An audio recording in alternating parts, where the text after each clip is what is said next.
5. Effective ways to clean oxygen sensor at home by removing and without removing it. Have you ever had your car start guzzling gas, idling rough, or lighting up that dreaded check engine light, only to find out it's just the oxygen sensor? You take it to a shop, they tell you it needs to be replaced, and the bill almost knocks you over. The truth is, replacing an O2 sensor isn't always cheap, and for a lot of people, that's enough to make you wonder if there's any way to squeeze a bit more life out of the one you already have. That's exactly what we're talking about today.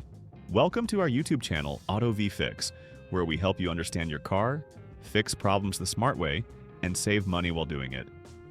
If you like practical, step-by-step car repair tips you can follow in your own driveway, hit that subscribe button and turn on notifications so you never miss a new guide.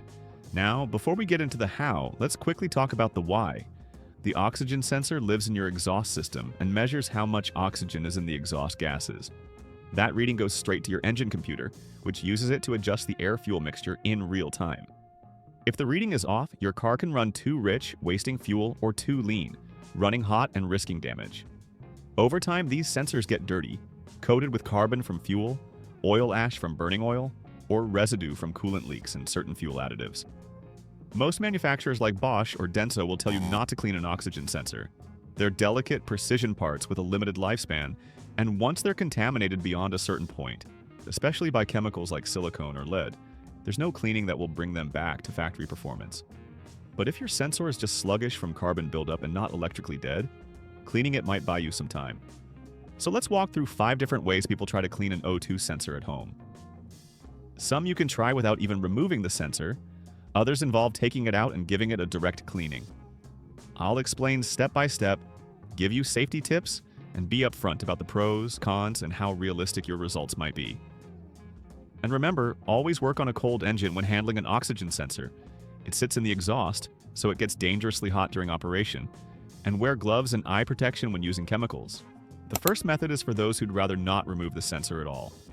It involves spraying a sensor-safe cleaner into the engine's intake while it's running, so it gets drawn in, burned in the combustion chamber, and carried out through the exhaust past the sensor. To do this, you'll need a can of carburetor or intake cleaner that clearly says O2 sensor and catalytic converter safe. A vacuum line on your intake manifold you can temporarily disconnect. The straw that comes with the spray can, and if possible, a helper to hold the RPM steady.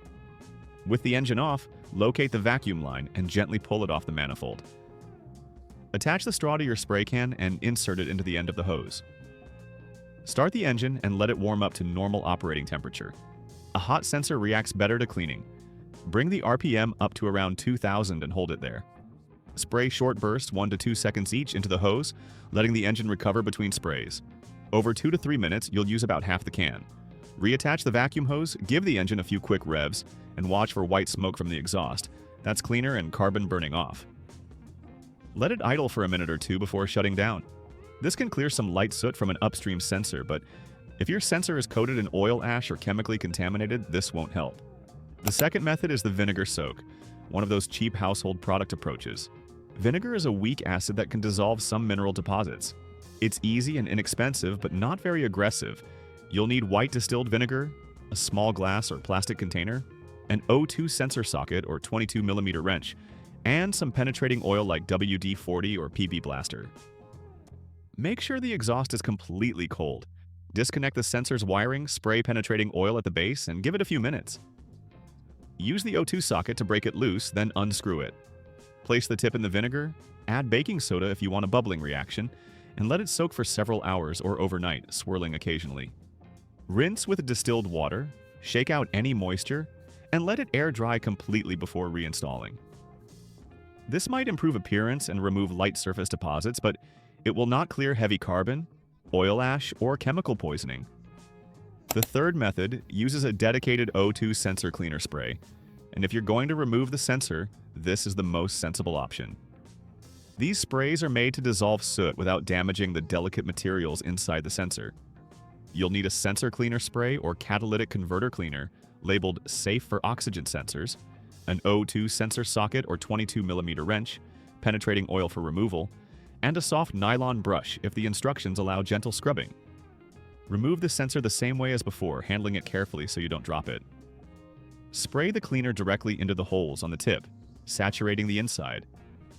Let it sit for the recommended time on the can, usually a few minutes. If allowed, gently scrub the outer shield with a nylon brush to remove loosened soot, avoiding any metal brushes. Rinse with distilled water if required, or let it air dry if it's a quick-dry formula. Make sure it's completely dry before reinstalling. This is best for light to moderate carbon fouling. The fourth method, soaking the sensor tip in gasoline to dissolve oil and grime. It's effective against greasy buildup, but highly flammable and won't reverse deep contamination. You'll need gasoline, acetone, or a strong fuel system cleaner, a metal or glass container with a lid, since gas melts many plastics, an O2 sensor socket or 22mm wrench, gloves, and safety glasses. Remove the sensor carefully, pour enough gasoline into the container to cover just the tip, keeping the wiring dry. Soak for several hours or overnight, swirling occasionally. Remove it, let excess drip back into the container, and air dry completely in a ventilated space until no fuel smell remains. Reinstall and test. This can help dissolve greasy buildup. Always handle fuel with extreme caution. The fifth and final method, using WD-40 or PB Blaster for removal and light exterior cleaning. These products work great for loosening a sensor stuck in the exhaust threads. Spray the base where it threads in. Let it sit for a few minutes or longer if it's really seized, and loosen with the correct socket. If you want, you can spray a small amount on the tip and wipe it clean, but make sure to remove all oily residue before reinstalling, because any oil left on the tip can burn and leave residue that hurts performance. Here's the honest truth. Cleaning an O2 sensor can sometimes work if the problem is just carbon buildup, but it's rarely a permanent fix. If your sensor is more than a few years old or throws the same trouble codes after cleaning, replacing it is the smart move. If this guide helped you, hit that like button and subscribe to AutoV Fix for more step-by-step car repair guides you can actually follow at home. Thanks for watching, and I'll see you in the next one.